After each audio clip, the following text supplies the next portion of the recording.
ওই শোনো, পাখিরা বলছে কথা, কত কথা বলছে সে বারবার।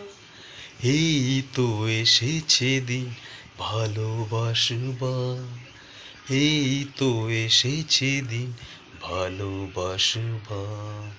ওই শোনো, পাখিও বলছে কথা, একই কথা বলছে সে বারবার। এই তো এসেছে দিন ভালোবাসবার, এই তো এসেছে দিন ভালোবাসবার। তো এই গানটাই কিন্তু আজকে তোমাদের কাছে আমার দেওয়া উপহার। তো কিপ ওয়াচিং, ভালো লাগলে লাইক কমেন্ট শেয়ার করো এবং চ্যানেলটিকে আরও বেশি করে সাকসেসফুল করো। তো কিপ ওয়াচিং, টাটা।